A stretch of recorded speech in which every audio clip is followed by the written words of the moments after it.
Aujourd'hui, c'est l'une des dernières vidéos que je vais faire vraiment sur le sujet du marketing de façon aussi intense. Donc tous ceux qui viennent sur la chaîne juste pour le développement personnel se rassurent, dans demain ou après-demain, ce sera développement personnel. Aujourd'hui, je vais vous parler d'un sujet qui est vraiment important, je pense qui préoccupe beaucoup de gens quand ils veulent lancer leurs produits, quand ils veulent monter leur business en ligne, c'est le fait de faire un plan de présentation de vidéo. Donc un plan de présentation de vidéo, c'est quoi? C'est tout simplement une fois que vous avez fait votre produit, il faut bien que vous disiez aux gens que, votre audience, que votre produit est là. Et donc typiquement, on fait, moi je le fais en vidéo, donc un plan de présentation, mais ça fonctionne aussi sous version texte. C'est toujours quelque chose d'important parce qu'une fois qu'on a passé l'étape de faire son produit, on se retrouve très souvent bloqué à ce niveau-là parce qu'on ne sait pas comment faire. Et c'est logique parce que quand on l'a jamais fait, on peut pas vraiment savoir. Donc en général, se lancer seul, c'est pas forcément la meilleure idée. Vouloir réinventer la roue, c'est pas forcément la meilleure idée. Surtout, très généralement, ce qui va se passer, c'est qu'on va se poser des questions, plusieurs questions qui souvent ne sont pas les questions principales. Par exemple, il y a quelques jours, il y a quelqu'un qui m'a parlé en commentaire de la longueur de la vidéo. Je dois dire que la longueur de la vidéo, quand je fais une vidéo de présentation, je ne regarde pas du tout. C'est-à-dire que vous pouvez vérifier sur les vidéos de présentation de mes formations, il y en a qui font dans les 10, 15 minutes, quelque chose comme ça. La dernière que j'ai faite, je crois qu'elle fait presque 30 minutes, 25-30 minutes, mais je ne regarde pas du tout. C'est pas du tout une question que je me pose et c'est pas une question qui a vraiment de l'importance en soi, c'est simplement une conséquence de ce qu'on met dans la vidéo. Et c'est souvent un problème de se poser certains types de questions, de se focaliser sur certains problèmes qui finalement ne sont pas des problèmes et ça nous empêche vraiment de nous focaliser sur les vraies choses à penser. Ce que je voudrais vous dire pour commencer, c'est le plus important, c'est vraiment le concept d'une vidéo de présentation.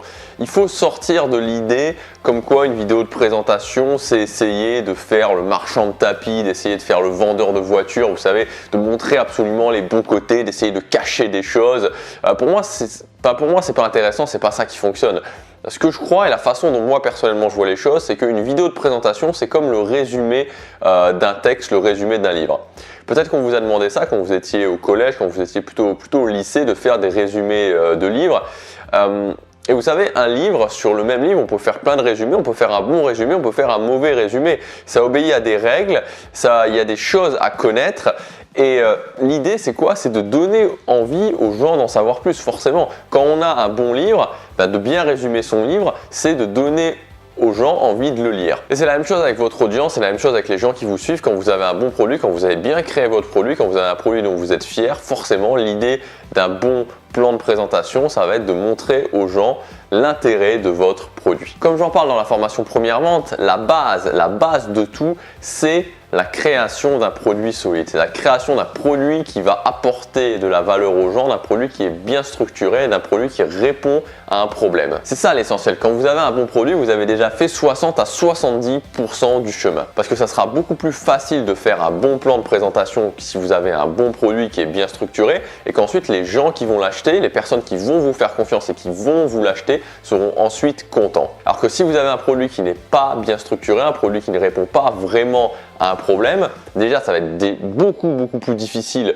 de le présenter et ensuite même si vous réussissez à limiter la casse, qu'est-ce qui va se passer? C'est que les gens qui vont l'acheter, les gens qui vont vous faire confiance ne seront pas forcément satisfaits. Première étape, avoir un bon produit, avoir un produit qui est bien structuré, avoir un produit que vous avez bien créé et ensuite d'être dans le bon état d'esprit, de se dire ok, je vais faire un plan de présentation qui va montrer aux gens à quel point mon produit est intéressant. Deuxièmement, ça va être de partir d'une structure qui est déjà existante. Ça, c'est vraiment un conseil que je vous donne. Après, vous faites ce que vous voulez. Vous pouvez partir vous-même en freestyle, essayer de réinventer la roue, mais vous allez rencontrer beaucoup de problèmes si vous faites ça. Vous savez, pour rester un petit peu dans le domaine littéraire, c'est un peu comme une dissertation. Vous savez, les dissertations littéraires qu'on donne à l'école, qu'on donne au lycée, il y a une structure. Il y a une structure que vous devez utiliser, c'est de mémoire, c'est introduction, thèse, antithèse, synthèse, conclusion et ouverture.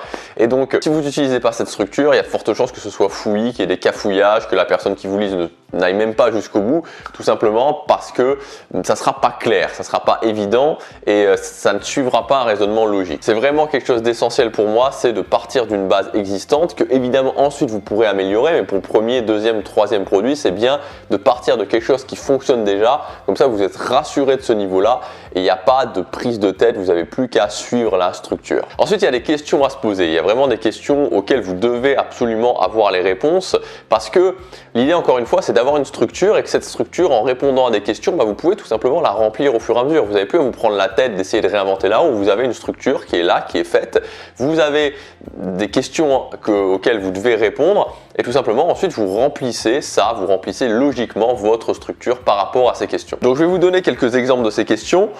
Ces questions en fait, idéalement c'est même des questions à se poser quand on fait le produit, c'est-à-dire quand on crée le produit. Et c'est là qu'on se rend compte que quand on a une structure de création de produit, quand on a une structure de présentation de produit, finalement ça va tout seul. Finalement c'est un processus logique et il y a quelques questions à se poser au départ, mais il n'y a pas besoin de se prendre la tête et ça prend pas énormément de temps. En tout cas, ça prend beaucoup moins de temps qu'on peut penser quand on est débutant. Les questions, ça va être par exemple, quel besoin comble mon produit? Quel besoin comble ma formation? Je crois beaucoup à une chose, c'est que quand on comble des besoins, quand on apporte de la valeur aux gens, forcément, ça va avoir de l'intérêt. L'un des problèmes qu'il y a dans notre société, c'est que souvent les gens, ou les entreprises se battent sur le même terrain et le seul argument, c'est juste le prix. C'est-à-dire on essaie de descendre le prix, mais on n'essaie pas vraiment d'apporter plus de valeur.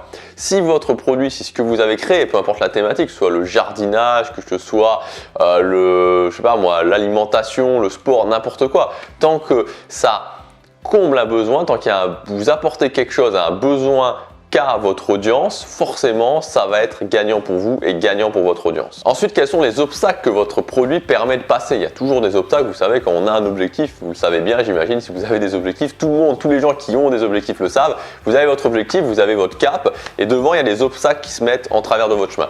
Quels sont les obstacles que votre produit permet de passer? En quoi votre produit est unique? C'est-à-dire en quoi votre produit a vraiment une particularité, en quoi il va changer par rapport aux autres produits. Et quels sont les objectifs de votre produit? C'est aussi quelque chose d'important. Quels sont les objectifs rapides, les objectifs court terme et quels sont les objectifs que vont pouvoir atteindre les gens qui vous font confiance avec votre produit sur le court terme, sur le long terme. Voilà ce que je voulais vous partager dans cette vidéo. N'oubliez pas qu'encore une fois, l'essentiel c'est votre produit, de faire un produit de qualité qui va combler les besoins de votre audience, qui va apporter vraiment de la valeur à votre audience. Ensuite, le plan de présentation. À partir du moment où vous avez un produit bien structuré, à partir du moment où vous avez une structure efficace, vous verrez que ça ira tout seul. Pour ceux qui veulent gagner du temps, pour ceux qui veulent avoir leur produit prêt dans une semaine, vous pouvez encore accéder à ma formation première vente. Donc là, l'objectif est simple, l'objectif est précis. Dans le jour numéro 2, on crée ensemble votre produit. Je vous explique comment créer un produit efficace, comment créer un produit qui va répondre aux besoins de votre audience dans le jour numéro 2. Et dans le jour numéro 3, je fais avec vous un plan de présentation. Donc comment ça se passe concrètement? Je vous donne la structure que j'utilise, la structure qui est simple, qui est efficace, qui n'est pas en 200 étapes. Et ensuite, on le fait ensemble. Donc je remplis cette structure avec vous. Je vous donne les questions à se poser et comment remplir cette structure pour faire un plan de présentation qui va mettre en valeur votre produit, qui va être efficace. La formation première vente, au moment où je tourne cette vidéo, elle est encore disponible au prix de lancement. Donc après, ça dépend quand est-ce que vous regardez parce que c'est les tout derniers moments. Le mieux, c'est de regarder en cliquant sur le lien dans la description ou sur la fiche qui apparaît juste ici. À demain pour la prochaine vidéo. Passez à l'action, chaque jour compte.